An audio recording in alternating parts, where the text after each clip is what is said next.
Bueno, buenas tardes, bienvenidos a todos. Gracias por participar de esta nueva actividad organizada por la Fundación Ricardo Rojas y Sergio Karakachov. En el día de hoy vamos a desarrollar temas relacionados con la cuestión medioambiental.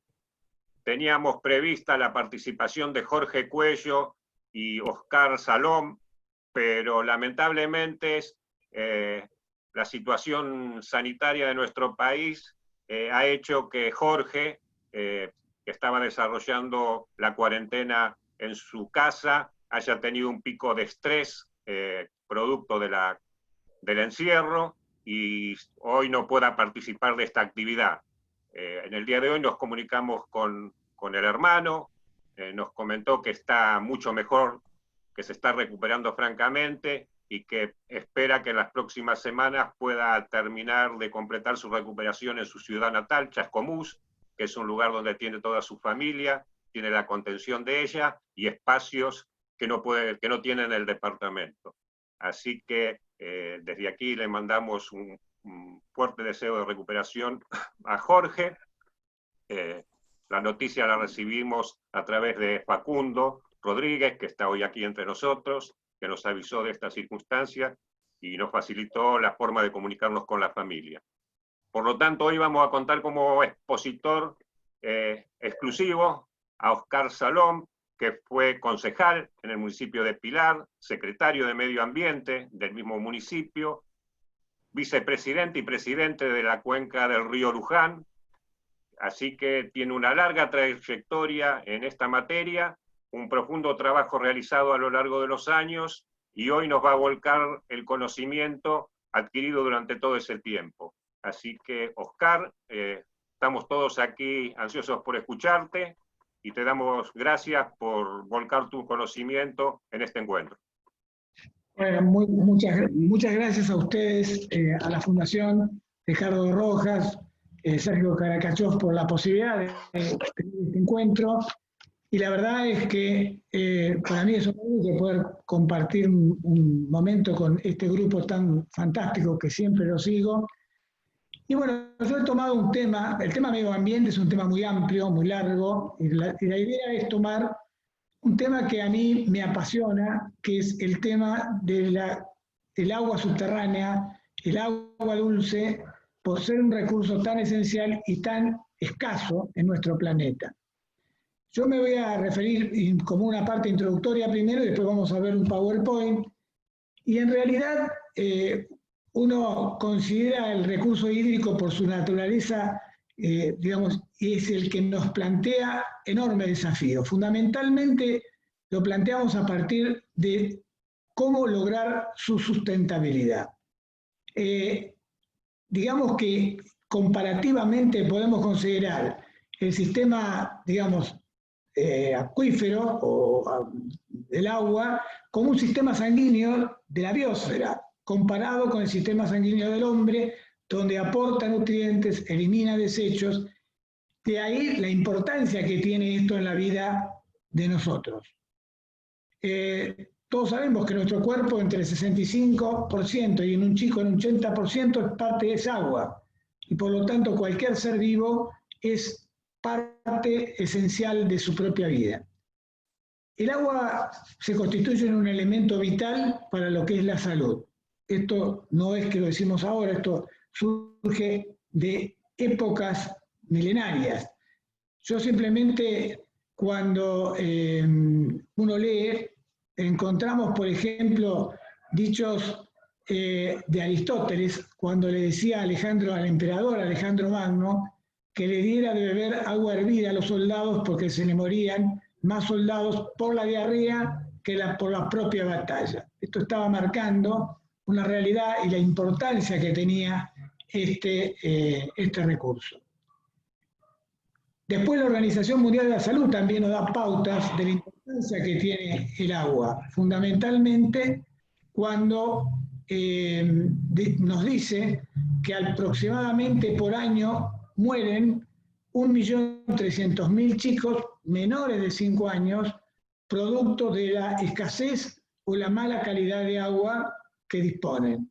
Esto obviamente que nos tiene que plantear un gran desafío y entender que este recurso debe ser valorado y cuidado, digamos, en los niveles máximos. El mismo Jacques Cousteau decía una frase muy típica, donde decía, para conocer la calidad de vida de un pueblo, tan solo debemos conocer la calidad de sus aguas. Yo quiero comentar hoy, empezar hoy con el tema de digamos, lo que es la Argentina, describiendo prácticamente un poco todo lo que son los recursos hídricos y hablando de agua básicamente subterránea y también particularmente algo de agua superficial.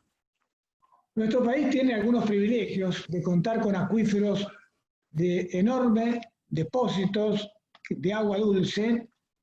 Tenemos el Pampeano, digamos, por debajo el Puelche, el Guaraní, son recursos de agua dulce digamos, que muy pocos países en el mundo tienen.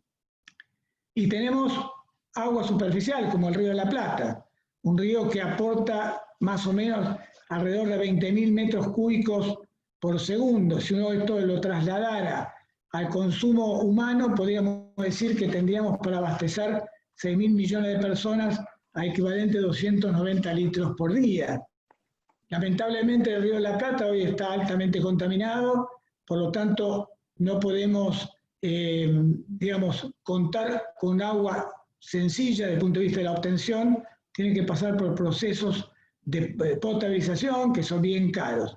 El tema es que el agua subterránea que tenemos es agua de calidad y costo es mínimo de hacer una perforación, depende, vamos al Pampeano, vamos al Puelche, relativamente distinta.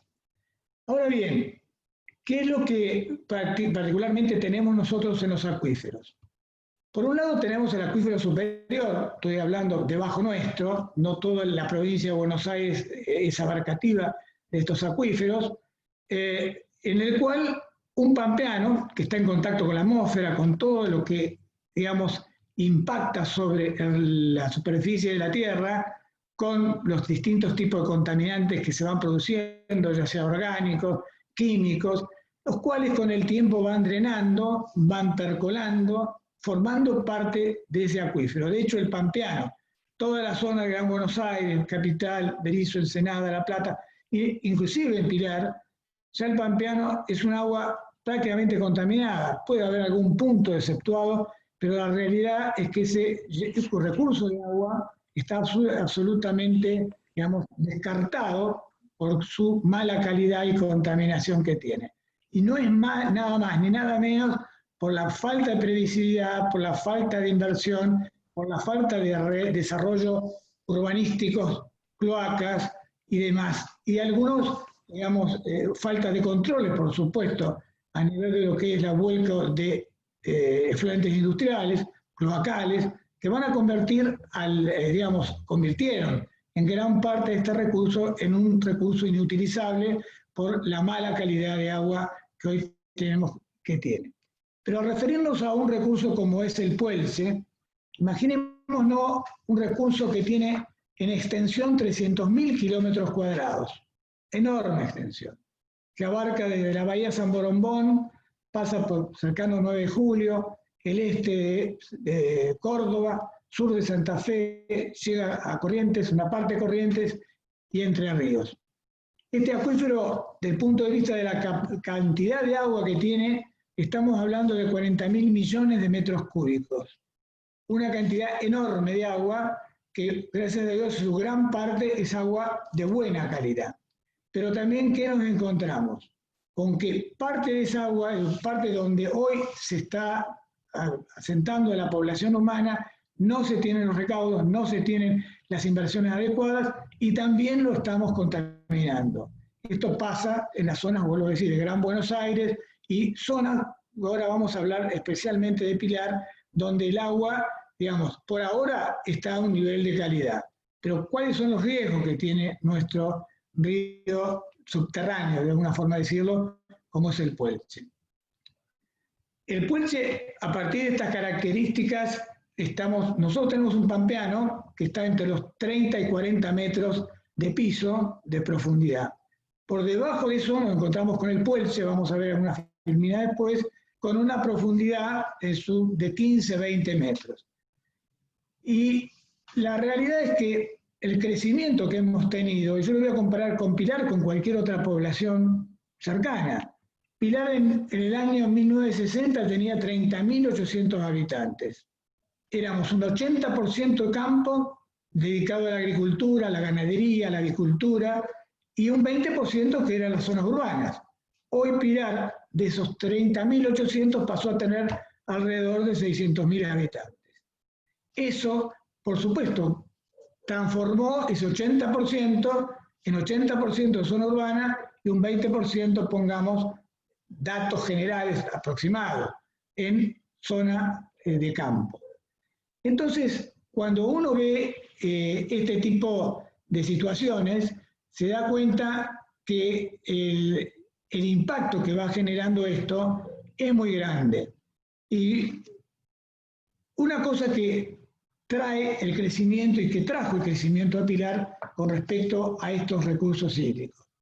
En primer lugar, tomado desde la cuenca. Tomo la cuenca porque un río no es que empieza en un partido y termina en él, sino empieza en todo un curso que el río Luján tiene 128 kilómetros recorrida, 9 municipios, y toda la cuenca de alguna forma es impactada por esta, digamos, crecimientos, contaminaciones que va sufriendo a lo largo del tiempo. ¿Qué pasó? El río Luján particularmente tiene tributarios, que son arroyos. Tiene aproximadamente 70 arroyos que vuelcan el agua en su cauce principal. El río por sí mismo tiene una zona deprimida, donde hace de amortiguador, de valle de inundación del río, donde permite, por un lado, digamos, evitar inundaciones, pero básicamente algo muy importante que es la recarga del acuífero. La recarga del acuífero es, digamos, es importante en función de la extracción de agua que tenemos y por lo tanto hoy vemos como libremente, arbitrariamente se autorizan emprendimientos cerrados en humedales, lo tenemos en Pilar, un emprendimiento de 1.000 hectáreas, en el mismo lecho de lo que es el humedal, después en Escobar ni hablar, pero tenemos que tener algo en cuenta que es muy importante. Los arroyos que decíamos, estos tributarios, cada uno forma sus propias subcuencas, es decir, que cada uno de ellos tienen una parte de áreas de amortiguación, valles de inundación, que en esos lugares normalmente en Pilar que producían infiltración de agua, recarga del acuífero. ¿Qué es lo que se hizo en Pilar en este proceso de urbanización?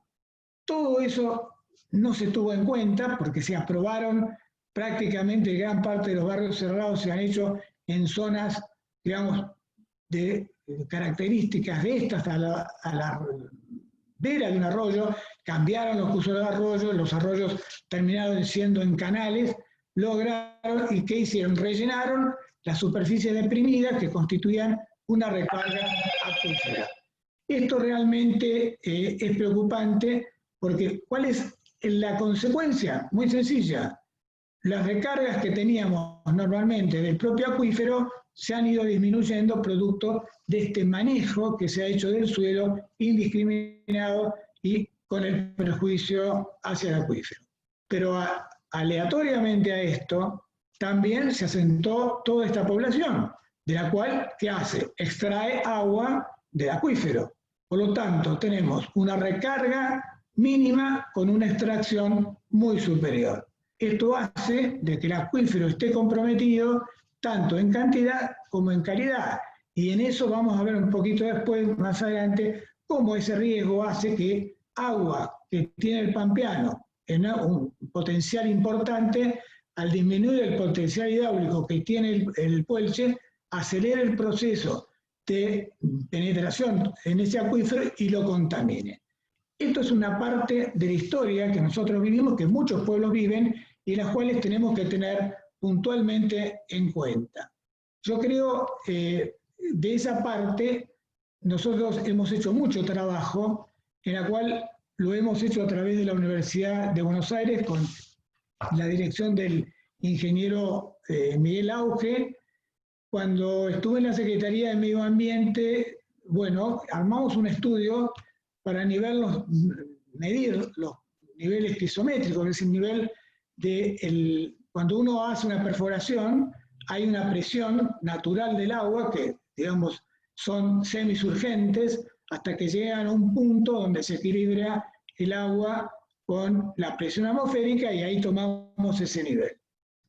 Pero en Pilar tenemos otro problema, que son la erradicación de industrias. En 1973 se instala un parque industrial, bienvenido, porque es una fuente de trabajo. En aquella época nadie pensó lo que era hoy el parque industrial de Pilar, uno de los más grandes de Sudamérica. Y además, a partir de ahí, bueno, las industrias crecieron. Hoy tenemos alrededor casi 185, más o menos esa es la cantidad de industrias activas y de gran porte que tiene el parque. Y por supuesto, aparte de otras cosas que no me voy a referir hoy, el problema es la captación de agua subterránea. A partir del estudio que nosotros hicimos de niveles del Puelche, básicamente, porque el Pampeano no es muy tocado, nos encontramos con áreas, y fundamentalmente en la zona industrial, de grandes conos de depresión del acuífero. Obviamente que esto requirió que nos presentáramos en La Plata, en la Autoridad del Agua, es un organismo creado por la Ley 12.257, que son responsables del manejo tanto de agua superficial como de agua subterránea, y planteamos el estado crítico que tenía el parque. A partir de ahí, yo pregunté, digo, bueno, ¿cuál es la vía que tenemos de solución? Yo sabía que no era sencilla. Primera respuesta que tuve es que nosotros no sabemos desde el ADA cuánto consume el parque industrial. A partir de ahí, bueno, vuelvo a Pilar, hago una declaración jurada a cada empresa, las 120 empresas más importantes del parque, tengamos, entre comillas, que era un dato que tenía que ver con una, digamos, declaración jurada, que me podrían de alguna forma dibujar algún número. ¿Qué obtuvimos de eso? Que el parque industrial de Pilar consumía mensualmente 760.000 metros cúbicos, estamos hablando de 760 millones de litros de agua por mes, lo cual evidentemente eso generaba y generó un cono de presión bien marcado en esa área. Ese nivel pisométrico que pongamos hoy, en aquel momento podía estar en 10, 12 metros desde la superficie, ahí lo teníamos en 34 metros. Significaba que entre ese nivel y el piso del Puelche, 55 metros, teníamos una escasa franja de agua, que a donde conectábamos una bomba, en poco tiempo la bomba se quedaba sin agua. Y de hecho pasaba, se les quemaban bombas producto de la falta de agua.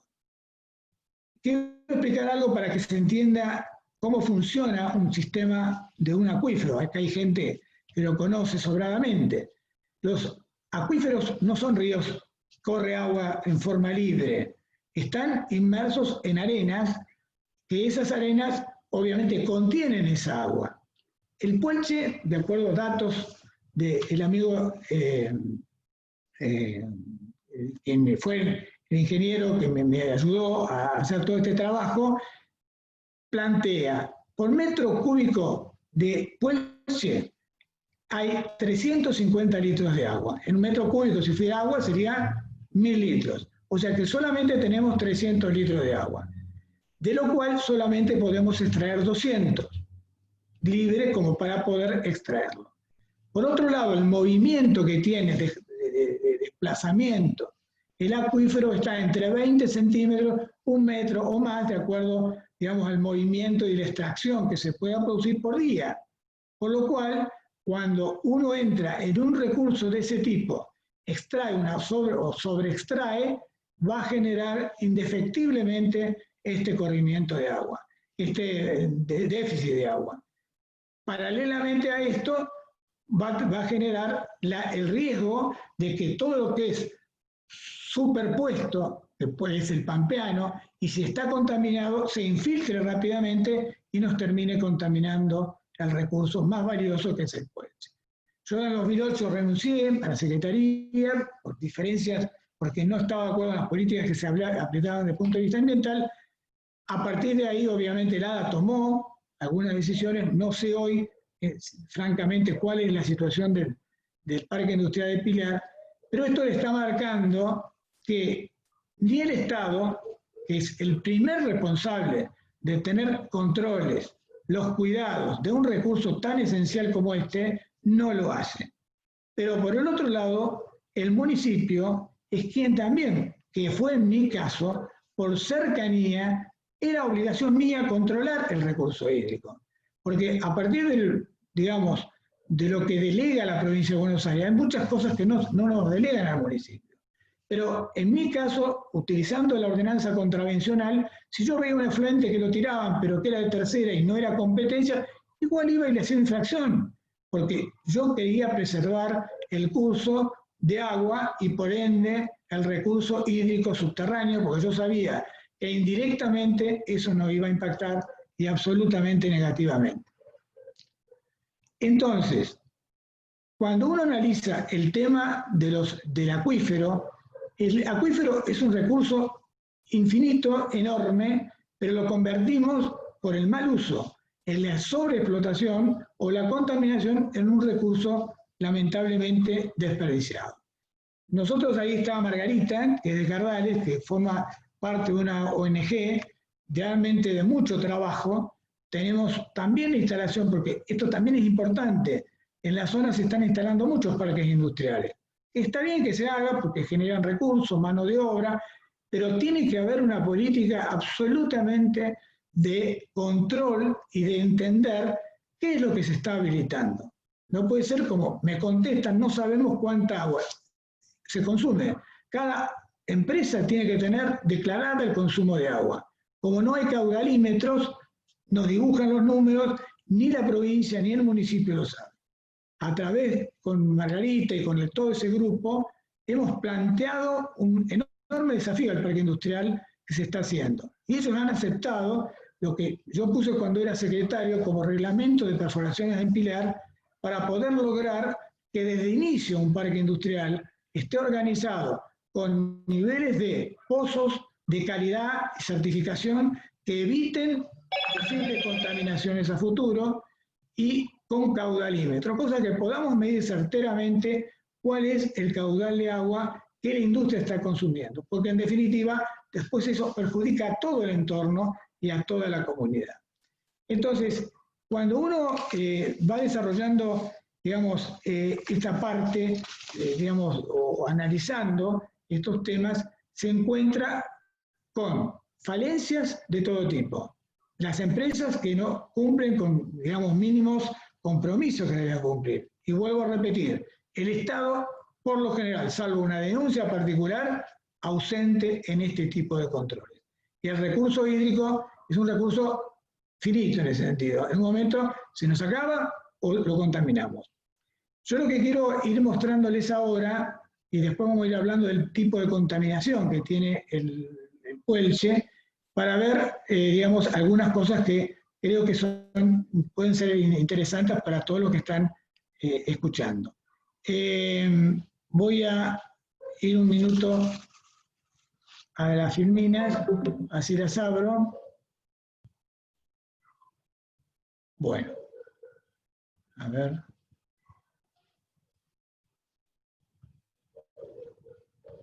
Un minuto que ya abro el... Bueno, yo el tema lo había emprendido como recurso hídrico subterráneo y superficial, características y vulnerabilidades.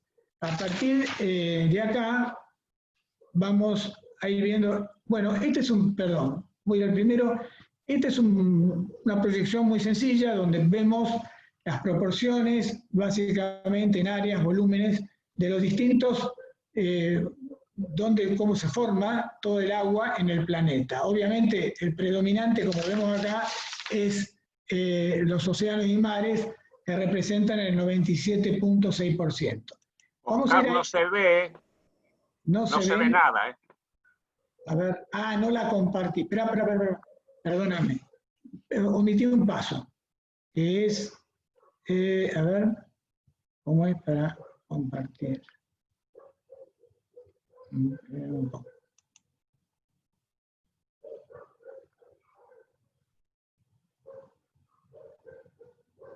A ver. A ver cómo hago acá. Perdón, porque yo omití un paso, era este, a ver. ¿Dónde está?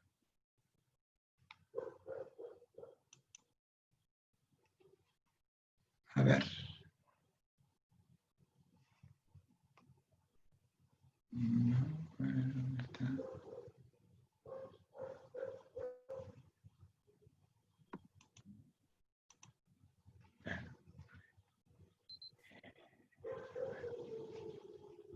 Bueno, la tecnología no es muy fuerte, pero vamos a ver, espera un momentito que quiero ponerlo. ¿Cómo era? Ahí se ve. Ahí se veía. Y ahí estamos viendo. Están viendo. Bueno, vamos a ver cómo era, voy a ponerlo en acá. Ahí se ve. Ahí se ve. Ahí se ve. Bueno, perdón, pero esto soy medio. Bueno, estamos acá. El agua en la Tierra es muy claro, 97.6% es agua salada. Está formada por lo que son los mares, océanos. Solamente acá tenemos el 1.9% que son los de agua dulce, los casquetes polares, que obviamente no es agua directamente que puede el hombre consumir, es un agua que existe, pero no está a disposición del hombre. El 0,5% de lo que es el agua dulce está en forma subterránea. El agua superficial representa un 0,02%, el agua del suelo que es 0,1, pero en realidad esto está dentro de lo que es la partícula del suelo, por lo tanto no es aprovechable ni podemos extraerla, y el 0,01% que es lo que compone la atmósfera. Esto simplemente es un perfil como para poder entender cómo funciona un acuífero de acuerdo a sus niveles. Tenemos una zona subsaturada donde vamos a encontrar, obviamente, la parte superior, una cantidad de humedad, de agua. Ustedes lo ven en esta imagencita que hay acá abajo, que vemos los pequeños componentes de suelo, la cual tiene una cantidad de agua, que es agua pelicular, que está firmemente adherida al suelo, que no es herida. Encontramos agua, aire y agua. Fundamentalmente, el aire, es la que permite el desarrollo en toda esta zona de los descomponedores aeróbicos, bacterias, hongos, microorganismos, que generan o degradan la materia orgánica e inorgánica y permite que obviamente los vegetales puedan desarrollarse. A partir de este punto, obviamente aparece lo que se llama la superficie freática, donde es una zona saturada de agua, ya llegando más a la formación del acuífero más profundo. Esto lo pongo porque es un poco el reflejo de lo que es el acuífero pampeano. El pampeano tiene la característica de estar en libre contacto con la superficie. De ahí el riesgo que tiene de recibir todo tipo de contaminación. Como recibe el agua, también recibe todo tipo de contaminación. Y acá juegan dos cosas que son importantes: la presión atmosférica y la presión hidráulica. Este equilibrio, cuando se equilibra la presión atmosférica con la presión hidráulica, forma lo que nosotros llamamos superficie freática. Esto es sencillo: cuando uno hace un pozo, llega a un punto que va a encontrar que aflora agua. Estamos exactamente en ese punto, que es la superficie freática. Por debajo de eso ya hay una zona saturada de agua donde predomina, por supuesto, la presión hidráulica sobre la presión atmosférica. Y así va descendiendo hasta el piso del acuífero. Esto lo hago simplemente como uno lo pone ciclo hidrológico, que lo podríamos poner como sinónimo ciclo de vida. Esto es lo que permite que los sistemas, digamos, a partir de la evaporación de grandes superficies de agua, de los vegetales, de las plantas, conformen lo que serían las nubes o el agua en estado gaseoso, por supuesto la precipitación, la reposición de la recarga de los acuíferos y demás. Esto lo puse también por un dato importante, porque cuando nosotros consumimos o extraemos agua de los acuíferos, esto estoy hablando del Pampeano, estoy hablando del Puelche, si yo reduzco la presión que existe por extracción de volumen de agua, la presión del agua salada se infiltra y me saliniza el agua dulce. Esto pasa en muchas partes de la zona costera, donde esto ha sucedido por la sobreexplotación del recurso. En la zona de la costa, evidentemente hay una napa de agua dulce que drena por los médanos, se infiltra en el médano, pero que tiene que ser muy controlada en su extracción, porque cuando nos excedemos en la extracción, el agua salada avanza, y de hecho en muchos lugares ha avanzado sobre el agua dulce, y después eso no tiene retorno. A partir de ahí, bueno, acá hay un pequeño esquema para entender un poco cómo está conformado esta estructura del subsuelo. Acá este dibujo no es muy claro, pero bueno, acá tenemos la superficie, donde estamos nosotros, la napa freática, todo esto conforma lo que sería el acuífero pampeano. El acuífero pampeano, como dice acá, lo marca como a 40 metros. Esto es relativo, puede ser a 30, puede ser a 25, depende del lugar de llanura, el lugar que lo vamos a encontrar. Este es el acuífero que hoy por hoy tiene un alto riesgo de absolutamente contaminación. Después tenemos lo que llamamos acuitardo, que es una arcilla prácticamente impermeable que permite pasaje hacia el acuífero Puelche, donde encontramos el agua que decíamos de mejor calidad. Posterior a este, hay otro acuífero, que es el acuífero Paraná. Nosotros tenemos muestrado dos pozos en Pilar como testigos, uno a 100 metros y otro a 130 metros, la cual tenemos una buena calidad de agua, pero lamentablemente este acuífero tiene una base, digamos, marina, por lo tanto el agua es salada, o por lo menos en gran parte salobre. ¿Se puede utilizar? Sí, se puede utilizar. Lo que pasa es que para fines muy específicos, industriales, que bueno, en algún momento, si es necesario, se podría aprovechar. Lo que sucede acá es que para poder extraer agua de esto hay que hacer un gran trabajo para no salinizar los recursos superiores, porque en definitiva lo que haríamos, no aislando bien este recurso, salinizaríamos tanto el Puelche como el Pampeano. Por eso esos recursos no se tocan por el momento en función de que no hubiera necesidad. Y acá venimos a entender un poco todo esto que estábamos hablando, cómo funciona un acuífero. Ponemos la parte superior, esto significaría una chimenea, una industria, y acá tenemos que tomar un dato que creo que es bastante complicado. En el año 1980, en los países desarrollados, estimaban que se liberaban a la atmósfera alrededor de 1 millón de partículas, de las cuales la gran mayoría eran orgánicas, de origen orgánico, y hoy todavía se están emitiendo alrededor de 40.000, que esas, como vemos bien claro en este esquema, no es que se quedan en la atmósfera. En algún momento, a través de las precipitaciones, van a caer al suelo, van a ser infiltradas, obviamente contaminar los acuíferos, y así también tenemos esa contaminación que por ahí muchos no tienen en cuenta, pero es más que importante teniendo en cuenta la cantidad de elementos que se arrojan a la atmósfera. Acá tenemos el nivel freático, que es lo que nosotros planteábamos hoy. Este es el nivel piezométrico. Voy a explicar esto brevemente, después lo vamos a hacer a otro esquema. Acá hay una representación de una bomba que va extrayendo agua al acuífero Puelche. ¿Qué pasa? La explotación de este recurso, cuando sobreexplotamos, obviamente la presión hidráulica, la presión que es ascendente, se deprime o desciende y automáticamente tiende a bajar la parte del Pampeano. Al bajar esa presión, rápidamente o acelera el proceso de infiltración, contaminando el Puelche. Acá tenemos lo que decía hoy, el acuitardo, que es el separador entre el acuífero semiconfinado, que es el Puelche, y el pampeano, que está arriba. Este es otro ejemplo para que veamos cómo es el tema de la contaminación.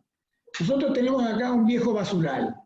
Estos basurales representan acumulación de materia orgánica, inorgánica, de todo tipo, que lentamente van infiltrándose, llegan a lo que es el nivel freático, después ya en la zona saturada, lentamente van descendiendo y contaminando ese nivel que es el pampeano. Vemos el nivel, lo mismo de distinto origen. Acá, bueno, no, por la figura, a ver si puedo sacar esto, no puedo. Acá hay un pozo ciego, activo, este es otro pozo ciego, inactivo. Esto representa un caño de cloaca. Fíjense que muchas veces esto no lo tenemos en cuenta. Pilar tiene una obra de cloacas de 50, 60 años atrás, de fibrocemento. La mayoría de los caños o conexiones están rotas. Entonces se van produciendo infiltraciones de materia orgánica y de todo lo que se tira en una cloaca, contaminando el acuífero. ¿Sí? Fijémonos la variedad de elementos y, digamos, probabilidad de contaminación del acuífero que tenemos debidamente. ¿Por qué? Por estas barbaridades que se siguen cometiendo, que se han cometido durante tiempo y no tenemos solución porque no hay políticas decididas a corregir estos problemas. Quiero explicar algo que es importante. Si yo tomo este punto, que sería donde estamos nosotros, para lograr que llegue el agua hasta la profundidad de lo que podría ser el Puelche, estamos en promedio entre 5 y 6 años. O sea, que si hoy llueve, cae agua, va a empezar a percolar y dentro de 5 o 6 años, 10 años, esa agua va a ser parte de ese acuífero, de ese fondo, de ese acuífero que nosotros estamos viendo. Por eso las contaminaciones que por ahí podemos encontrar hoy se originaron hace 10, 15, 20 o 30 años atrás. Les voy a dar un ejemplo, porque acá hay gente de Pilar que conoce que hay un emprendimiento cercano a Villarrosa, de unas 1000 hectáreas, donde se hicieron varios emprendimientos con varios barrios cerrados interiores. En una de las perforaciones que se hicieron para captar agua, nos encontramos con nitratos en valores doble de lo que permite el Código Alimentario, o sea, 0,45 miligramos por litro, alrededor de 90. Nadie podía entender por qué había nitratos en el Puelche, porque en realidad el nitrato es producto de contaminación orgánica que se va transformando, va descendiendo y se contamina. Hablando con los vecinos de toda esa zona, nos encontramos 40 años atrás, aproximadamente 30 años, durante muchos años había habido un criadero de caballos, donde había habido gran cantidad, obviamente, de estiércol, todo lo que genera, digamos, la pastura, todo lo orgánico se ha ido, digamos, degradando, y con los años, cuando van 20 años después, 30 años después, exactamente se había cumplido con eso, el agua tenía una concentración de nitratos el doble de lo permitido, producto de esa contaminación que había sucedido 20 o 30 años adelante. Y acá vemos nosotros cómo se van descargando. Cuando yo deprimo el Puelche, acelero el proceso de descenso del nivel pampeano y acelero el corrimiento de todo este nivel de contaminación. Lo que hago es que directamente contamino el Puelche y la bomba, ¿qué hace? Absolutamente me levanta agua contaminada.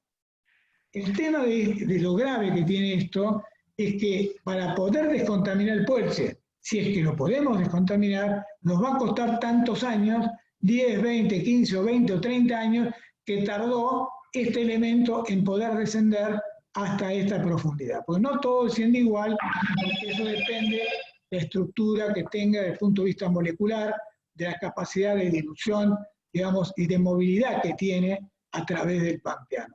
Por eso cada elemento tiene una característica distinta. Yo acá hice un poco un pequeño cuadro sobre los componentes pesticidas o plaguicidas. En realidad los clasificamos en herbicidas, insecticidas y fungicidas, dentro de los pesticidas en organoclorados, organofosforados y carbamatos. Bueno, esto es lo que normalmente se utiliza y lamentablemente se utiliza lo decía quien estuvo la semana pasada, la señora Araceli, cuando hablaba de las fumigaciones cerca de las escuelas, con todos los pesticidas y herbicidas. Esto realmente es importante porque uno no lo valora, pero con el tiempo y los años vamos a tener consecuencias graves en los acuíferos por la acumulación de estos elementos.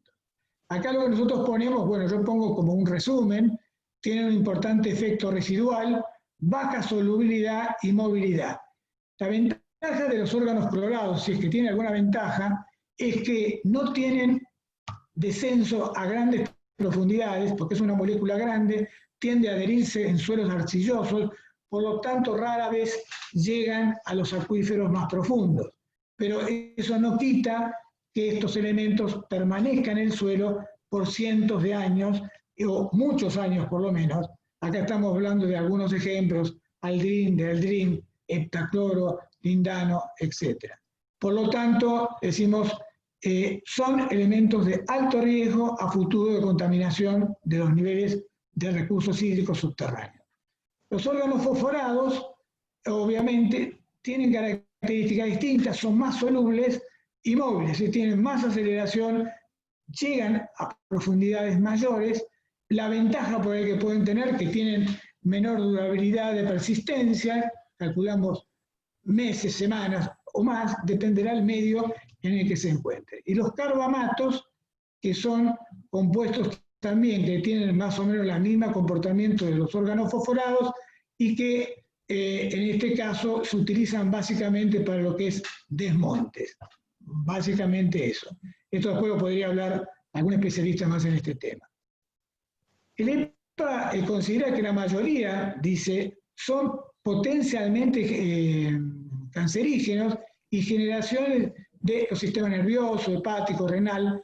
Por ello fija máximos en el agua en miligramos por litro o digamos pequeñas cantidades. Uno mira el Código Alimentario argentino y usted va a ver algunos de estos compuestos, porque están todos denominados. ¿En qué lugar, digamos, en qué concentración están permitidos para considerar que el agua sea potable? Acá voy a volver un poquito atrás, porque esto es la última parte, pero creo que es importante que podamos charlar 2 minutos antes de proyectarlo. Esperen que salga un poquito de acá, así nos podemos ver. La idea es que una vez que tenemos más o menos este conocimiento de entender cómo trabajan los acuíferos, cómo se contaminan los acuíferos, tenemos que realizar políticas bien claras para poder lograr neutralizar en gran parte estos impactos que son absolutamente indeseables. A medida que crezca la población, a medida que los cultivos intensivos aumentan, los pesticidas, herbicidas, fungicidas o todo lo que tenemos en el campo siguen aumentando, parte de ellos van a ser percolados, infiltrados y forman parte de esa capa de los acuíferos. Entonces, ¿qué es lo que nosotros necesitamos? Un estricto control, porque la verdad, nosotros nos pasó en Pilar, perdón que siempre redundo en esto, pero son las experiencias que cada distrito tiene que tener. Nos pasó con las quintas de los horticultores, tenían quintas donde usaban cualquier cantidad de agroquímicos, sin ningún tipo de miramiento, hasta que logramos ver, analizar productos de ellos, y lo bueno que pudimos hacer es bajar, a partir de convencer, y que realmente lo hicieron de muy buen gusto, el presidente del INTA de San Pedro, con 5 ingenieros agrónomos, armar lo que seríamos manuales de buenas prácticas en todas las quintas que teníamos, que eran entre nosotros, Pilar, Cardales, Exaltación de la Cruz, alrededor de 80 manuales de buenas prácticas para el uso de agroquímicos o fertilizantes. Esto realmente nos ayudó mucho a entender a nosotros y educar a la gente cómo utilizaba esos recursos exageradamente. Lo que decía el otro día Araceli, también el uso de la limpieza de tanques, de triple lavado. Bueno, todas técnicas que manejamos, que debemos manejar para proteger de alguna forma el riesgo de la contaminación. Ahora voy a ir a marcarles estas imágenes que tienen acá, son imágenes de un curso de perforista que organizamos en Pilar. Yo les quiero comentar esto porque también a mí me gustaría que todos, en cada uno de su distrito, tenga en cuenta estos detalles, porque hacen un poco a entender cómo podemos proteger un recurso. Con el ingeniero Auge, la cátedra de hidrogeología, lo que hicimos es un curso de perforista. Duró 8 semanas, o sea, 8 encuentros, de los cuales integraban 38 empresas, no eran de Pilar solamente, venían de gran parte de la zona, donde se les dio una capacitación muy importante. No fue una capacitación sencilla, con evaluación final, donde el que aprobó el curso se le dio el certificado que se habilitaba para ser perforista de pozo de extracción de agua, y el que no lo aprobó lo haría después, pero en el momento se le daba simplemente un certificado de asistencia. ¿Esto qué nos permitió? Después sacar una resolución de la Secretaría de Medio Ambiente donde establecimos el registro de perforistas habilitados en el partido de Pilar. Todo aquel que tenía que perforar tenía obligatoriamente que estar inscrito en ese registro. No fue fácil, porque siempre se infiltraba alguno de otro lado y hacía el pozo, pero por lo menos los barrios cerrados, emprendimientos importantes, tomaron esta pauta y gran parte del partido de Pilar entendió que esta técnica debía ser aplicada por preservación del propio recurso. Yo voy ahora a volver un poco a las imágenes para mostrarles un poquito brevemente cómo se trabajó en esta parte del curso. A ver. Esto. Hola. Espera que estoy abriendo. Ahí está. Bueno, técnicas de construcción de perforaciones. Esto es una parte de lo que Miguel Auge trajo al curso. ¿Cómo perforamos el pampeano? El pampeano tiene como decíamos acá, lo toma con una profundidad de 30 metros. Aislar el pampeano es muy importante porque es el primer, digamos, forma de ingreso de contaminantes al agua subterránea. Entonces, ¿qué es lo que se hace normalmente? Un pozo aproximadamente entre 8 y 10 pulgadas, dependerá del caño que vamos a bajar, se lo hace aproximadamente hasta 20 metros, se pone la camisa, se clava la camisa en ese punto, se cementa hasta la superficie, se deja 72 horas de fragado y posteriormente sigue la perforación a lo que tocando acá, que es el acuitardo, que sería el piso del pampeano y el techo del puente, digamos, la parte superior del puelche. El punto es, ¿cuál es el beneficio en realidad? Acá nosotros tenemos el nivel freático. Toda esta zona, decíamos, es la zona donde mayor riesgo de contaminación tenemos por la infiltración que puede llegar al freático. Acá hay muchas bacterias, digamos, dañinas, algunas son perjudiciales, las cuales bajan rápidamente. Si yo tengo esto libre, directamente saco agua y se me meten acá y automáticamente contamino todo el recurso y la llevo a superficie. La ventaja que tiene este tipo de perforación o este tipo de construcción es que la bacteria después de 50 días, sacada del hábitat natural, desaparece, muere. Por lo tanto, no llega a estas profundidades. Por lo tanto, de esa forma estoy neutralizando la contaminación desde el punto de vista bacteriano. Sí puede llegar elementos químicos. De todas formas, va a ser menor, contribuye mucho a que queden en esta zona, sobre todo los órganos clorados que decíamos hoy, y no entren en la perforación. De esta forma podemos prácticamente neutralizar en gran porcentaje la contaminación que hay en el pampeano.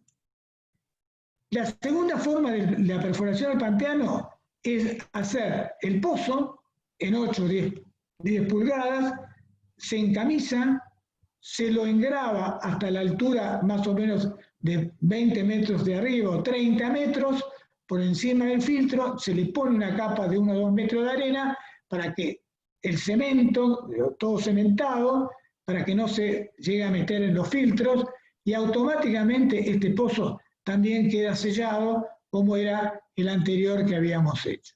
Esta es una forma técnica bastante sencilla que los perforistas deben conocer y deben aplicar sencillamente. Una pregunta, y acá hay gente que conoce el tema, es muy sencilla. Muchas veces viene un perforista a hacer un pozo a cualquier casa y en la mañana empieza, a la tarde le trae un vaso y le dice, mire el agua rica que usted tiene, agua de gusto agradable, todo lo más lindo. ¿Qué pasa? Esa gente no, si fue al Puelche, no acá, digamos, el pampeano no hizo este trabajo porque la cementación dura 72 horas. Es decir, directamente le bajó un caño, todo expuesto, en el primer momento probablemente no lo reciba la contaminación, pero con el tiempo la va a incluir. Por lo tanto, nunca una perforación puede entregarse en estos tiempos, o en ese margen de tiempo. Y después voy a explicar una parte que creo que es también ilustrativa. Acá vamos a la perforación del Puelche. El Puelche lo tenemos marcado, esto, a ver, tengo la flecha, esto es el pampeano, hasta acá habíamos llegado hoy. Hacemos una perforación, puede ser de 10 pulgadas, de 8 pulgadas, va a depender del tipo de bomba que vamos a bajar. Enclavamos la camisa en el acuitardo, en esa arcilla, 50 centímetros, 60 centímetros, cementamos, ponemos la camisa obviamente, cementamos todo esto, lo dejamos fraguar y posteriormente seguimos la perforación hasta llegar a esta arcilla azulada, que es la arcilla donde empieza el acuífero Paraná. De esta forma nosotros aislamos completamente. Si yo no hago esto, que la mayoría lo hace, pone la bomba, automáticamente el agua pasa por la parte libre del pampeano y directamente viene y me contamina todo esto. Por lo tanto, lo más importante en este caso es sellar la posibilidad en gran parte, porque algo puede pasar, pero en gran parte de toda la contaminación que pudimos haber acumulado en el pampeano y no derivarla en la contaminación del Puelche. La otra tipo de perforación es la misma que el pampeano. Hacemos una perforación del mismo diámetro, lo llevamos con grava, que es una piedra común. Se usa la grava en función de evitar el taponamiento de los filtros. Se le pone unos 2 metros a la altura más o menos del acuitardo de arena y se lo llena de cemento para impedir que el agua también, como decíamos hoy, del pampeano puede ingresar en estos lugares. Esto es técnicamente lo más sencillo y lo que más práctico y que se puede hacer fácilmente, pero para eso, por eso nosotros hicimos, y les decía hoy, el tema del curso de perforistas, porque los perforistas son gente por ahí idónea, conocen el suelo, pero no utilizan ni las técnicas ni estos métodos de seguridad que nos garantizan de alguna forma mantener el recurso hídrico subterráneo en buena calidad. Y esto es imprescindible que se aplique en todos lados, porque el recurso hídrico que estamos captando, lo captamos acá, en Mercedes, en cualquier lugar que consideremos que está el Puelche puntualmente. Bueno, a partir de acá les voy a mostrar algo que es significativamente importante. Hace unos años, después de irme, se hizo un muestreo de 141 pozos, lo cual midimos 2 elementos, los nitratos y el arsénico. Los nitratos, como dije hoy, son derivados de compuestos orgánicos. Son compuestos muy estables que pueden durar durante cientos de años sin degradarse. Por lo tanto, una vez que van descendiendo, se van acumulando y lleguen a donde lleguen, ahí van a estar. Y obviamente si llegan a un nivel de captación de agua, vamos a tenerlo y lo vamos a ver en las mediciones que hacemos cuando hacemos los análisis. ¿Qué pasó en Pilar? En Pilar, de esos 141 pozos, en esta medición que establece, o esta cantidad que maneja el Código Alimentario, es 45 miligramos por litro.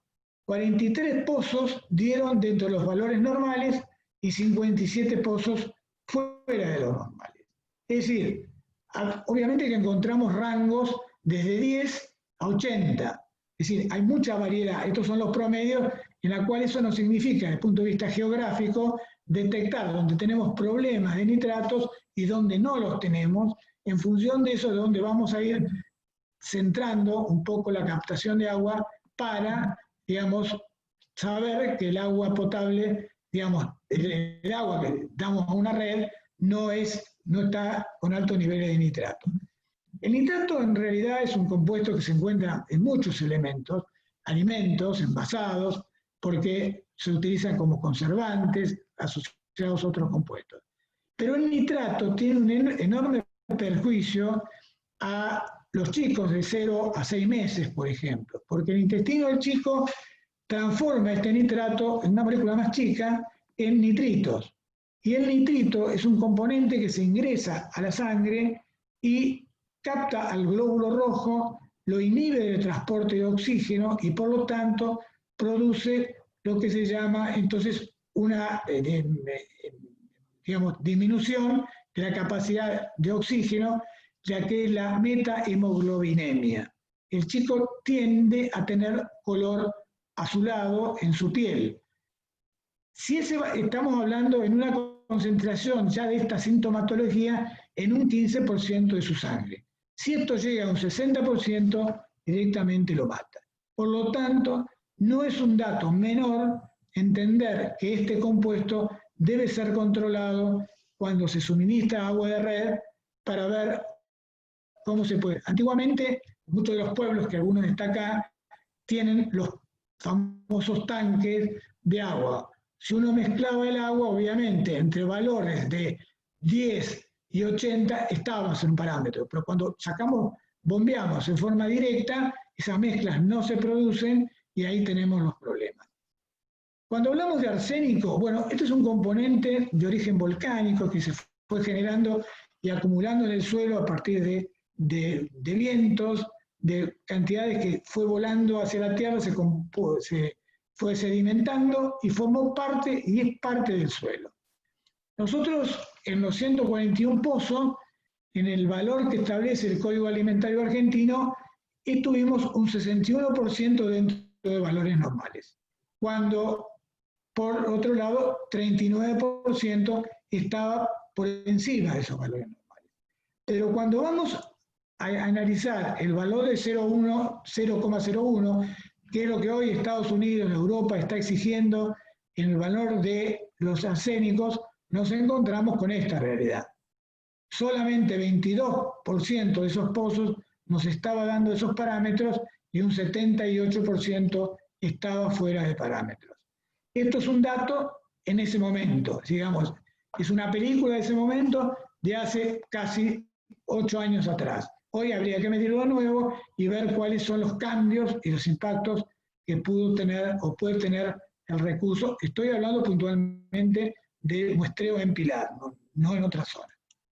Bueno, esto lo traje a colación para entender cómo se termina el tema de la perforación. Porque la perforación no es solamente, como decíamos, sacamos agua y bombeamos. Primero, obviamente, tenemos que hacer un proceso de limpiado del pozo, que es extraer agua hasta que el agua se purifica. Posteriormente a eso, se hace la cloración del pozo, que eso lleva otras 24 horas. Después de esa cloración se deja sacar agua y se tiene que hacer para probar, que esto es la resolución que pusimos, para probar ese pozo o habilitarlo, se ponen datos básicos, digamos, tipo de uso, caudal estimado, y se hace un análisis químico y bacteriológico. Básicamente arsénico, los nitratos, silicio, cromo, bueno, acá van a tener calcio, flúor, sodio, bueno, distintos compuestos que básicamente nos permiten entender que estamos hablando de una calidad de agua de acuerdo a lo que prevé el Código Alimentario. Y desde el punto de vista bacteriológico, básicamente las bacterias más comunes que vamos a encontrar, que son, en este caso, los perdón que no los puedo llegar desde acá, los coliformes totales, los coliformes fecales, Escherichia coli, pseudomonas, bueno, que son las bacterias más peligrosas que podemos tener y generarnos trastornos básicamente digestivos puntualmente. Esto, bueno, este es el gráfico, porque si ustedes vieron en el anterior, lo que se hace en el perfil de pozo se va describiendo parte por parte, en profundidades, a dónde se fijó la camisa, cuáles fueron el tipo de suelo que fuimos descubriendo, y se lo registra, de alguna forma se lo registra. Y la profundidad total alcanzada, la camisa enclavada, bueno, todos estos datos se le pide al perforista. Esto es un dato no sencillo, pero que tenemos que tratar. Esto sería un formulario vacío, donde debe ser llenado y firmado por el que autoriza y confirma esa perforación. Acá viene un tema que yo quisiera, perdonen por lo largo y por ahí aburrido, pero creo que hay estrategias que tenemos que manejar para preservar los recursos hídricos. Primero, establecer trabajos coordinados en las cuencas entre todos los municipios. Si Pilar, como Pilar, no es solamente el problema nuestro. La cuenca es grande, imagínense, la cuenca del río Luján tiene 3.300 kilómetros en superficie. Nosotros estamos en la cuenca media, de lo cual nosotros recibimos gran parte de toda la parte superior de Suipacha, el agua la vamos recibiendo en nuestro distrito, por lo tanto, trabajar en los comités de cuenca, a la cual me ha tocado, era analizar permanentemente el agua superficial, sedimentos en el río. Esto lo hacíamos cada 2 o 3 meses, salvo nosotros en Pilar, que lo hacíamos a la entrada del partido de Pilar de Río Luján y a la salida.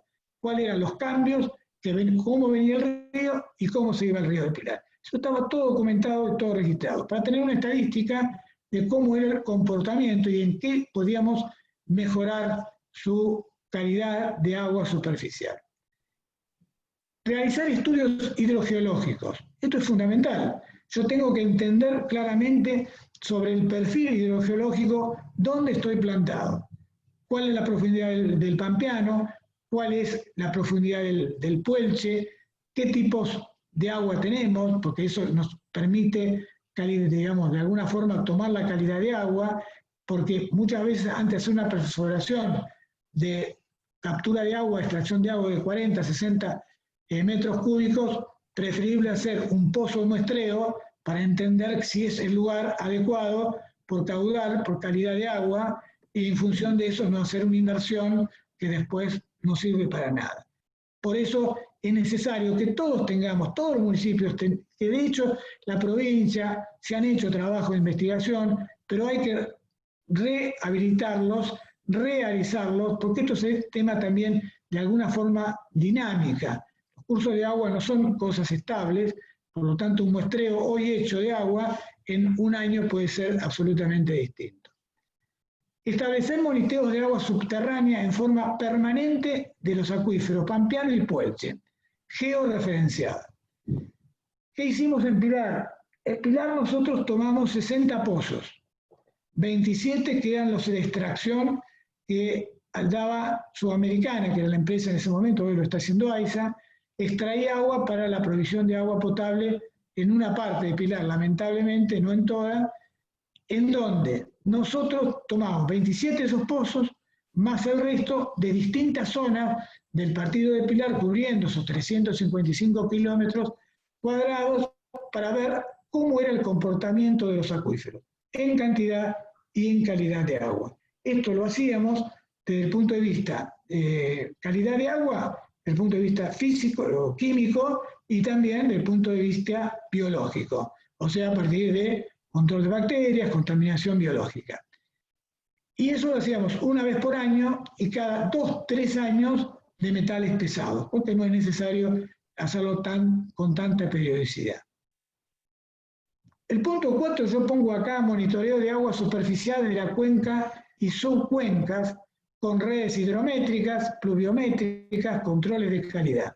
Esto es lo que decíamos que hacíamos en el comité de cuenca. Cada 3 meses, un día destinábamos los 9 municipios a muestrear cada uno en nuestro distrito. Y esto lo hacíamos para saber en ese día cómo estaba el río Luján. Entonces juntábamos las muestras y después se analizaban.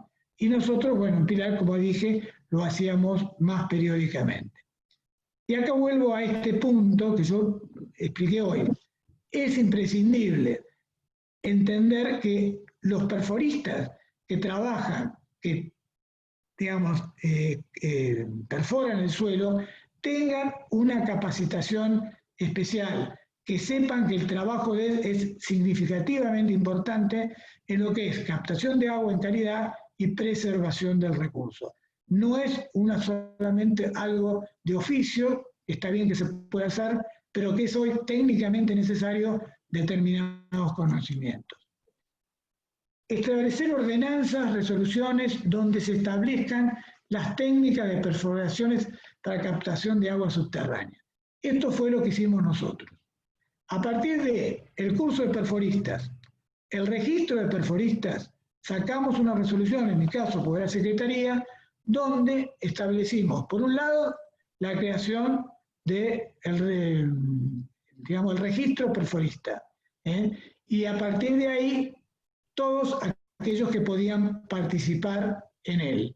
Por eso creo que es muy importante tener todo y también la legislación correspondiente para poder respaldarnos en ella. El registro de perforistas en el marco de la ley 12.257. Yo cuando dije eso, no es que lo inventó la municipalidad o nosotros. El Código de Agua de la provincia de Buenos Aires, en un artículo específicamente, dice que debe haber un registro de perforistas en la provincia de Buenos Aires. Que yo conozca que hay un registro general en la provincia, yo nunca supe, nunca lo encontré. Nosotros, por lo tanto, lo hicimos en Pilar para tener de alguna forma ir manejando con alguna garantía la calidad del recurso. La instalación de laboratorios de análisis ambientales acreditados según normas provinciales. Esto yo sé que suena demasiado grande. Les voy a explicar algo para no aburrirlos, pero es importante que lo sepan. Pilar, desde el año, yo diría 1998, 2001, que creamos la Secretaría, una ordenanza que presenté en el Consejo de Secretaría de Medio Ambiente, se creó un laboratorio de análisis ambiental. Ese laboratorio fue acreditado a través de una resolución, en aquel momento de la 504, que emite certificados válidos legalmente ante cualquier demanda, ante cualquier juicio, porque está convalidado y certificado por la provincia de Buenos Aires.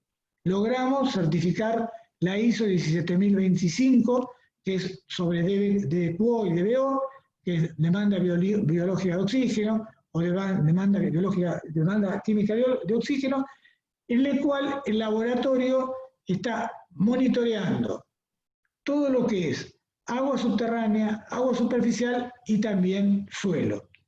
Pero hay algo también importante, que yo lo aprendí desde la práctica. Convenios con organismos importantes, laboratorios importantes. Porque por más que nosotros pongamos un laboratorio, y acá yo quiero decir esto, no es que cada municipio tiene que tener un laboratorio de esta complejidad.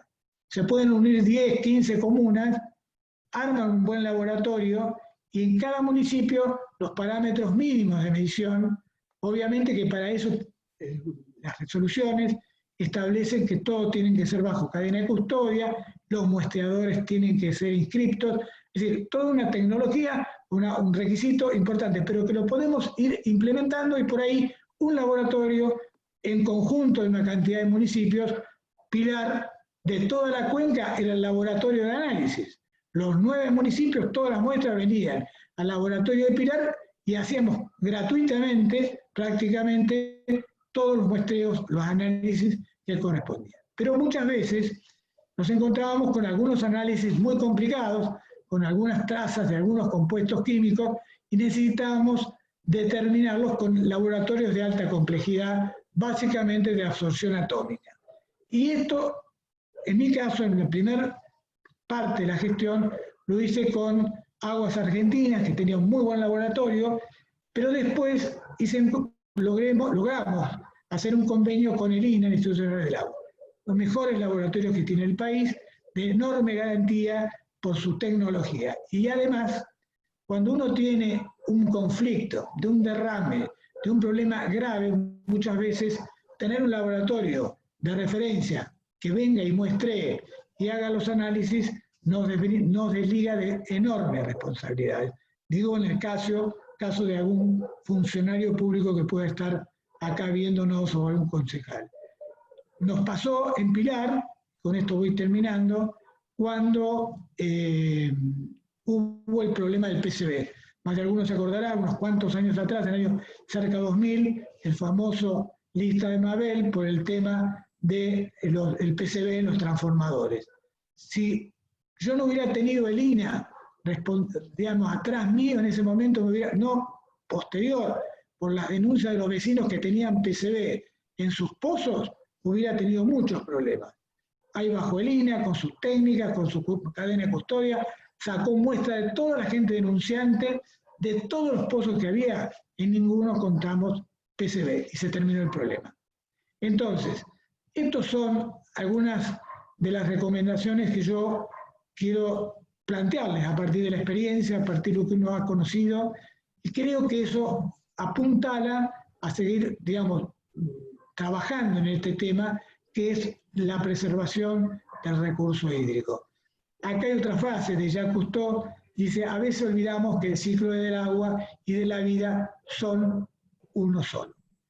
Y realmente es así. Bueno, muchas gracias por la atención. Disculpen un poco la extensión, pero la idea era aportarle un poco lo que uno conoce de la gestión, de lo que uno ha trabajado durante muchos años. Bueno, muchas gracias, Oscar, por tu exposición. Yo, antes de transmitirte dos breves preguntas que nos formularon en el chat y solicitarte también dos breves respuestas para después cederle la palabra a alguna persona que quisiera colaborar, quisiera pedirle al presidente de la Fundación un breve análisis de esta jornada. Les habla Casera, yo soy el presidente de la Fundación Ricardo Rojas. Como ustedes saben, nosotros, la Fundación Ricardo Rojas, junto con la Fundación Sergio Caracachov, está organizando este ciclo de encuentros que nos produce la combinación de mejorar nuestra información, alcanzar conocimiento, por lo menos información acerca de temas que no conocíamos, darnos una base de conocimiento que sirve para aplicar después en la actividad pública y fundamentalmente tener concepto de aquello que forma parte de nuestra vida cotidiana. Salom ha sido muy claro cuando dijo que el agua es vida, es un recurso esencial para la vida humana y por lo tanto su custodia, su cuidado, su conservación es una política absolutamente inevitable, imprescindible. La información que hemos recibido nos enriquece a todos, particularmente a quienes son concejales en el área de Gran Buenos Aires, que van a poder expresarse en el Consejo Deliberante con conocimiento de causa. Pero más que nada, para crear la conciencia del conservacionismo. Nosotros tenemos que saber que el mundo continúa después que nos vamos, y por lo tanto, actuar en el mundo de tal manera que lo que reciban nuestros herederos esté en un nivel de calidad adecuado para continuar la vida. Por eso le agradezco al expositor que ha sido profundo, que ha demostrado conocimiento, pero que además ha demostrado capacidad práctica, mostrar las cosas cómo funcionan, cómo se hacen. Eso nos enriqueció y por lo tanto debo ser agradecido. A Oscar Salom, el agradecimiento de la Fundación Ricardo Rojas, el agradecimiento de la Fundación Sergio Caracachov y obviamente el agradecimiento de todos nosotros que nos hemos enriquecido con su conocimiento. Gracias. Gracias. Bueno, Oscar, te transmito una pregunta de Fernando que pregunta sobre el arsénico en el agua y otra pregunta de Oscar Machado de Seiza que pregunta por los límites, supongo que se refieren a la profundidad de las tosqueras. Bueno, con respecto a... ustedes me están escuchando, ¿no? Sí, sí. Sí, bueno. Sí, sí. El punto realmente Primero, con respecto a la primera pregunta, que era de la profundidad, me estaba diciendo, No, perdón. arsénico. Arsénico. Bueno, el arsénico, como yo bien dije, es un componente natural del suelo, lamentablemente, y eso es, nosotros tenemos una zona endémica, Chaco-Pampeana, donde la concentración de arsénico es muy alta. En el país hay muchas zonas con muchos problemas de arsénico. Y también lo tenemos en nuestras zonas. O sea que no es que, digamos, el hombre ha contaminado de arsénico. Lo que pasa es que estos estudios hay que hacerlos y, como decía hoy, tratar de sectorizarlos. ¿Qué sectores hay arsénico, cuáles no? Y eventualmente, bueno, hay técnicas de, digamos, sacar el arsénico a través de ósmosis inversa, procesos químicos. Bueno, habrá que ver en el momento, digamos, para qué se utiliza el agua, si es para una red pública, bueno, habrá que ver de un gran magnitud, y si no, será de unas pequeñas estructuras que se ven, los pequeños aparatos para sacar el arsénico. Lamentablemente hay en todos lados. Lo que pasa es que decimos esto, puede haber en pequeñas cantidades o en grandes cantidades. ¿Qué es lo que pasa con el arsénico? Yo se lo decía recién. En realidad el arsénico produce enfermedades, no sé, después lo comenté, a nivel de la piel, pero cuando se consume en gran cantidad durante mucho tiempo, pues tiene una particularidad estas sustancias que son acumulativas en el cuerpo y que con el tiempo obviamente van a traer problemas de piel, y si eso se agrava en el tiempo y en cantidad, puede generar cáncer. Así que yo más que eso no le puedo comentar. Con respecto a la segunda pregunta. Era la profundidad de las tosqueras. Bueno, en realidad las tosqueras son otro de los flagelos que tenemos en la provincia de Buenos Aires. Pilar, no lo mencioné, pero tiene alrededor de 8 tosqueras, las cuales tienen hasta profundidades de 25 o 30 metros, rompiendo cualquier norma de garantía de los acuíferos. Nosotros vimos, denunciado, hemos clausurado cantidad en ejecución porque en realidad la tosquera es una explotación minera, la autoriza la provincia de Buenos Aires. ¿Qué autoriza la provincia de Buenos Aires? Nadie controla, y cuando nosotros tenemos una ordenanza que tiene que estar la tosquera en un relieve, pero mínimo 2 metros sobre el nivel freático, pasan el nivel freático 20, 30 metros por debajo, lo cual genera un enorme problema de contaminación del acuífero, digamos, desarma toda una zona, porque si eso se llega a contaminar, directamente ese va al fondo del Pampeano y directamente al Puelche. La verdad, eso es un flagelo que tenemos. Están prohibidas las tosqueras de hace muchos años en Pilar, espero que en todos los municipios, y si no, que se hagan las cosas como corresponde, porque eso sí es un atentado contra los recursos subterráneos. Bueno, si alguien quiere hacer una pregunta. Sí, yo quiero hacer... Profesor. No, profesor, sí, soy profesor, pero esto me lo puso mi hija. Yo soy profesor, soy geólogo, soy hidrogeólogo, me especialicé en la Universidad Complutense de Madrid en el año 75, o sea, me recibía en 73. De minería migré a hidrogeólogo. Bueno, es una larga historia, entre los cuales el profesional, un amigo mío, Miguel Auge, que lo mencionó Salom en el curso de perforistas, nos conocemos desde hace más de 40 años. Tengo experiencia en todo el país y lo único que puedo decir es que la exposición de Salom fue brillante, en todos los aspectos. Así que, y si ustedes ven acá atrás, yo estoy dando clase en la Universidad de Morón, por eso soy profesor. Estoy dando clase en la Universidad de Morón y justo el perfil que hay es el que más elegantemente, estos son dibujados míos a mano. Respecto de la exposición, de los temas que explicó Oscar Salom, perfecto, estoy en total coincidencia. Aparte yo sé que los ha chequeado con Miguel Auge. Y respecto del manejo del INA, con el INA también un laboratorio en el cual justamente yo trabajé cuando era INCIT, Instituto Nacional de Ciencia y Técnica Hídricas, allá por la década del 70. Así que, y lo que he dicho, sí, el municipio de Pilar, pero yo creo que todo el conurbano bonaerense, toda la región AMBA, están en un problema crítico de agua.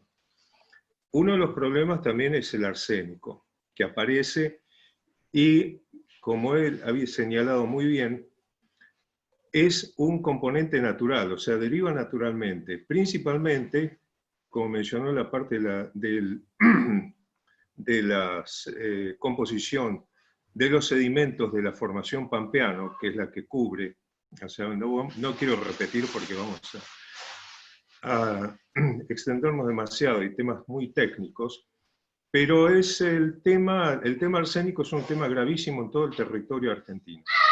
Y esto estamos hablando desde el Chaco, la región chaqueña, ahí sí es un tema grave.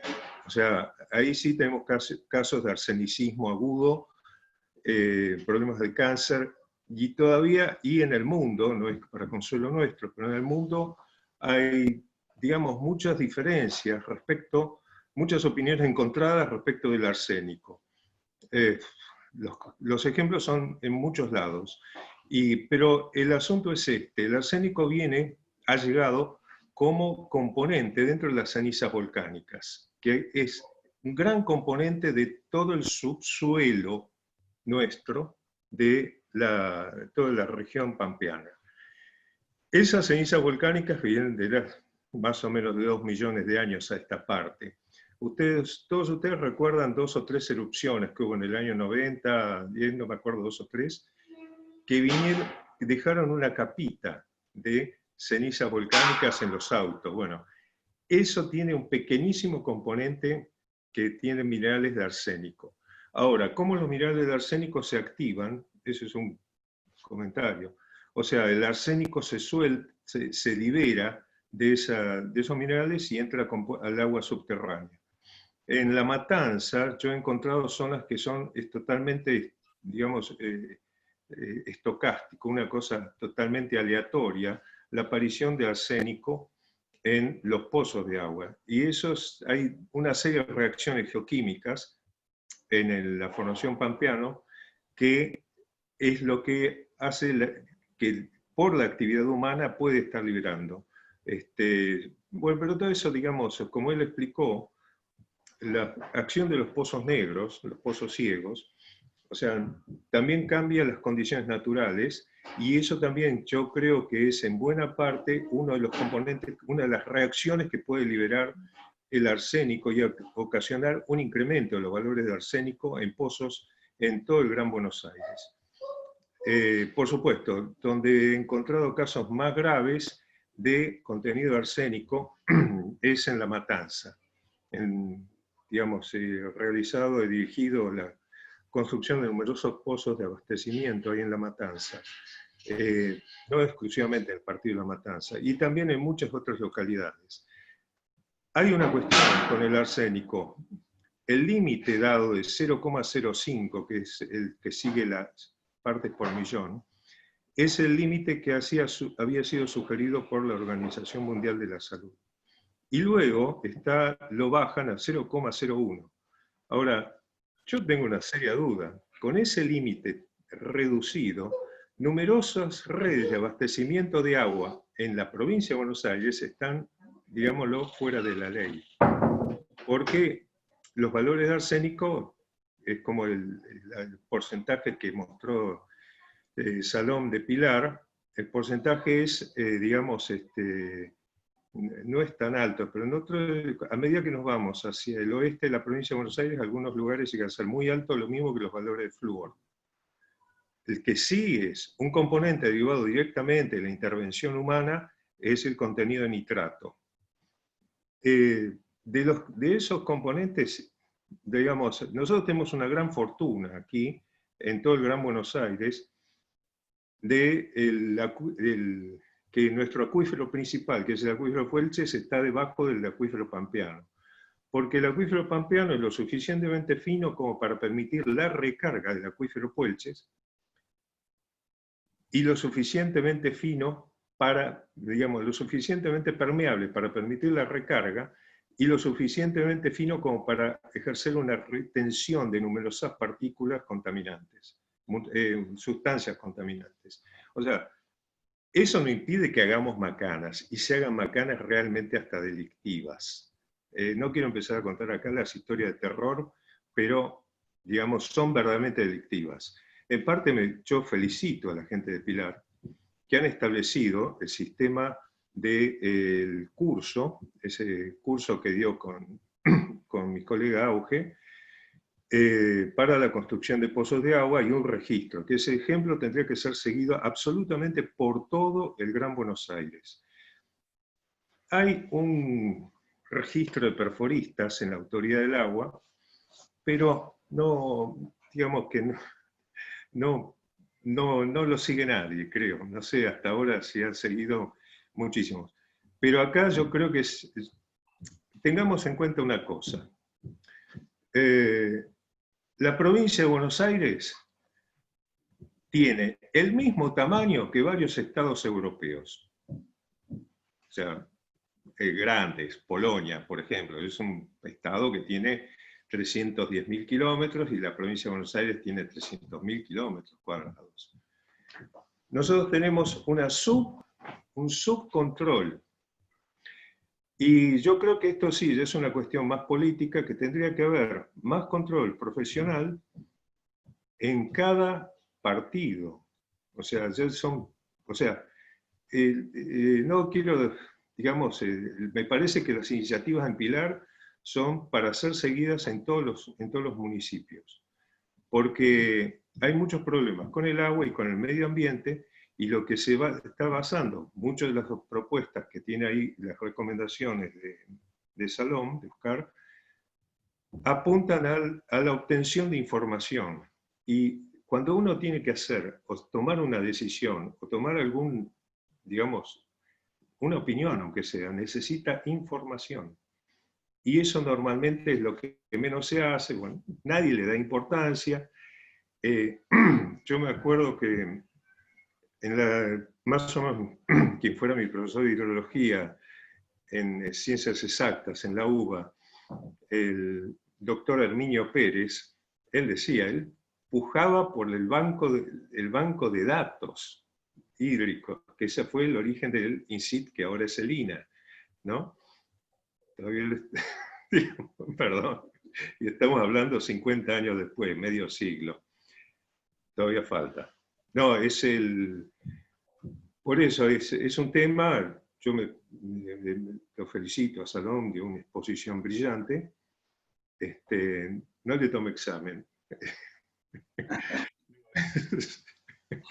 Pero, bueno. pero digamos, no, si hubiera sabido que yo lo estaba viendo, se hubiera puesto nervioso. Pero no, pero es una cosa, el tema del agua está muy descuidado, absolutamente. O sea, como no se ve, y tengamos en cuenta que todo, digamos, nosotros estamos en una megápolis, o megalópolis, como lo querramos llamar, que hay millones y millones de personas, y que hemos recibido un medio ambiente de la mejor condición del mundo.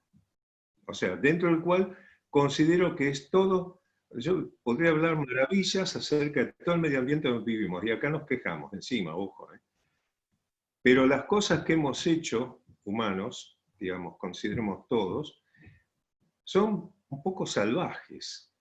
O sea, por ejemplo, todos ustedes, los que estén, por ejemplo, no sé si hay alguien del partido de San Martín, de la zona de Villa Ballester, se acordarán de la baja de los niveles, la depresión de los niveles en la década del 70, que prácticamente, por ejemplo, el nivel freático que él mencionaba, que normalmente está a 6, 7, 8 metros, 10 metros, llegó a estar a 45 metros bajo el nivel del terreno, en todo digamos, el primer cordón del Gran Buenos Aires.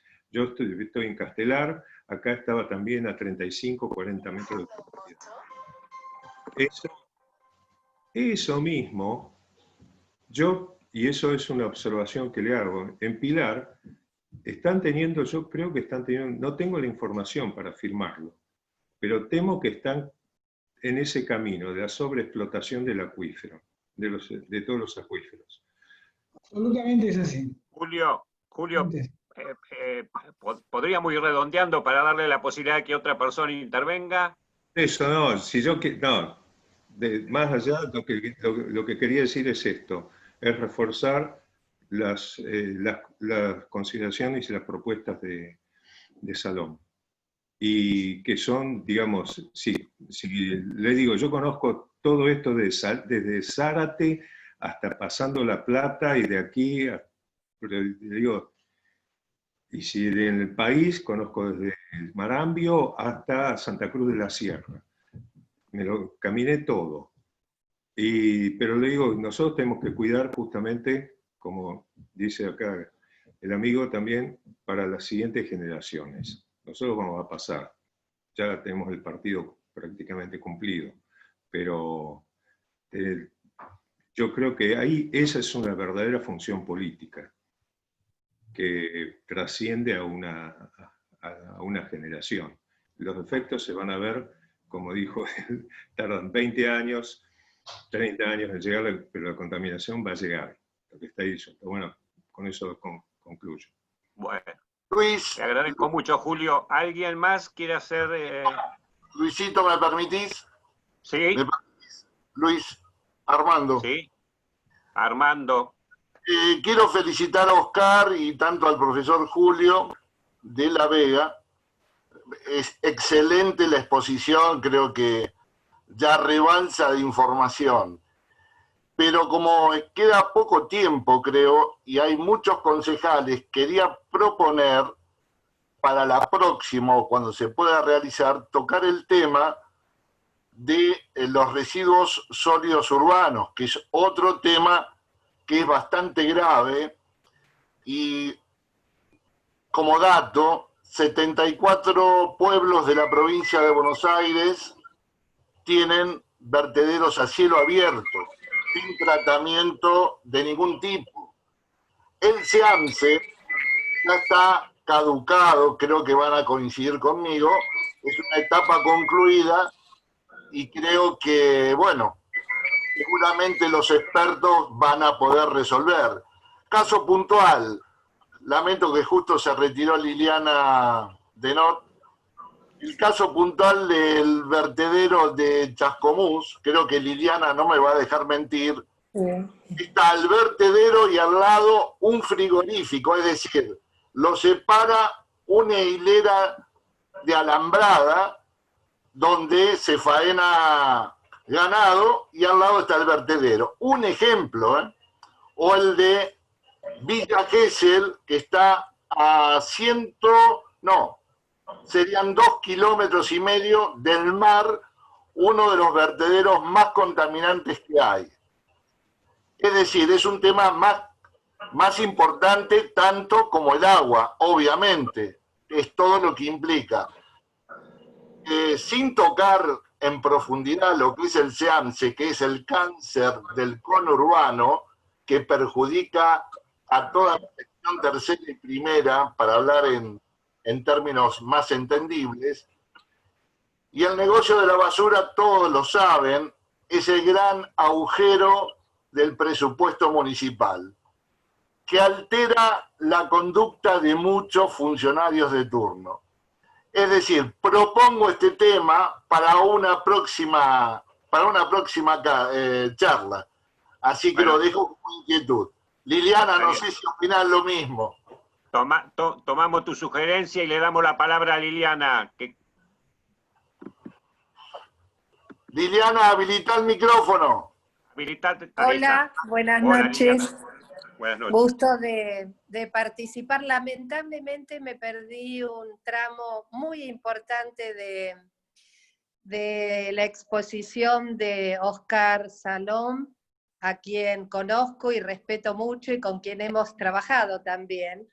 Y acuerdo totalmente con Armando, realmente es un tema importantísimo y que está irresuelto en la provincia de Buenos Aires. Tenemos más de 70, sí, y me quedo corta tal vez, más de 70 basurales a cielo abierto, con lo que es un tema de especial interés, y creo que este es el momento adecuado para empezar a ponerlo en la agenda al tema, porque hemos tomado mayor conciencia en lo que es el cuidado ambiental.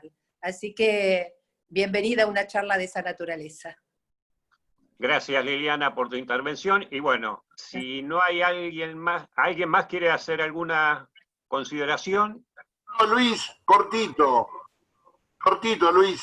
Quería, para acompañar a Liliana, la gran contaminación del agua que tiene Chascomús con todas las encadenadas a raíz de ese vertedero. Es terrible la contaminación que tiene. Y se suma a la de Dolores, que está al lado del canal. Es decir, la problemática es grave, muy grave. Pero bueno, habiendo tantas tecnologías hoy en día, bueno, estamos un poco atrasados. Yo te doy la palabra, Luis. Bueno. ¿Puedo hacer un pequeño comentario? ¿Me permitís? Sí. Mira, el tema que vos estás planteando, el tema de Chascomús, como puede ser otros lados, yo creo que ahí hay que actuar. Yo no sé los concejales, cómo es el gobierno de Chascomús. Rápidamente en esas zonas hay que construir freatímetros, empezar a medir, circundar todo eso y empezar a analizar el impacto que está teniendo eso desde el punto de vista del suelo, del agua, como empezar a medir y empezar a trabajar sobre esos problemas. Eso no es un impacto gratuito. Ahí ya hay una contaminación, hay que cuantificarla y eventualmente quien es el responsable deberá pagar, porque eso no es que se hace, digamos, distraídamente en una zona, digamos, no, eso es un impacto que nos va a llevar tanto al recurso hídrico, inclusive superficial, porque el agua arrastra, y lo otro que es subterráneo. Eso tiene que estar absolutamente monitoreado. Nosotros en la industria exigimos, con Margarita en el caso del nuevo parque, establecimos que donde vuelcan las industrias, vuelquen las industrias, va a tener que estar monitoreadas con freatímetros, cosa que podamos controlar los niveles de contaminación para anticiparnos a procesos gravísimos. Eso el Estado tiene que intervenir de inmediato. Es un delito. No se puede permitir que se siga haciendo eso. Digamos, el funcionario público es responsable si eso sucede por incumplimiento de deberes del funcionario público. Si yo soy funcionario público y veo eso, la primera obligación mía es denunciarlo, porque si no estoy incumpliendo con un deber de funcionario público. No entiendo cómo juega eso ahí, pero la verdad me preocupa, porque yo veía algo de eso, lo primero que iba y hacía una denuncia en la OPDS, en el ADA o en una propia fiscalía sobre ese delito. Me parece que ahí hay una, digamos, laxa control o malísimo control desde el punto de vista ambiental, porque es muy grosero eso. Hace más de 15 años hicimos la denuncia en la OPDS y de ahí nació la posibilidad de hacer un convenio y empezamos a trabajar, estaba en gestión municipal en ese momento, y se empezó a trabajar en las medidas de impacto para resolver el tema. Nosotros fuimos parte de un trabajo que lo hicimos a partir del 2003, en realidad lo comenzamos en el 2004, del Plan Estratégico de Chascomús. Uno de los ejes fundamentales era justamente estas cuestiones, las vinculadas al medio ambiente y los problemas estructurales que teníamos en Chascomús en relación a eso. Por eso hicimos una planta depuradora nueva, por eso hicimos el plan director de agua y cloacas, y el tema del basural justamente fue otro de los temas. Pero bueno, el gran problema en estas cuestiones es la discontinuidad a través del transcurso de las diferentes gestiones. Hay quienes ponen más, digamos, hincapié en temas que son a criterio de quien está muy importantes y luego le suceden otras personas que no lo consideran o estiman que no tienen la prioridad que se les dio en la anterior gestión.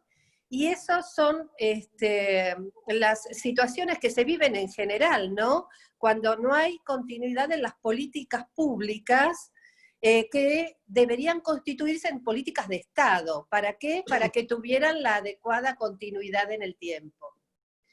Bueno, yo por si hay alguien que no la conoce, Liliana Denot fue intendente de Chascomús en más de un periodo, fue legisladora provincial y una mujer que ha trabajado mucho por estas cuestiones, por eso ella puede decir, hicimos efectivamente todo lo que se hizo en Chascomús. Así que bueno, yo les quiero agradecer a todos la participación en esta actividad del día de hoy.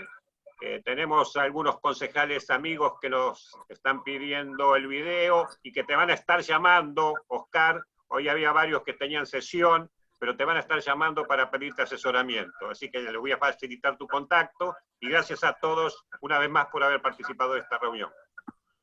Muchas gracias. Gracias. Chao, Lili. Gracias. Adiós, Armando. Adiós. Hasta luego. Chao, Luis. Chao, Hasta adiós. luego. Adiós. Bueno, muchas gracias.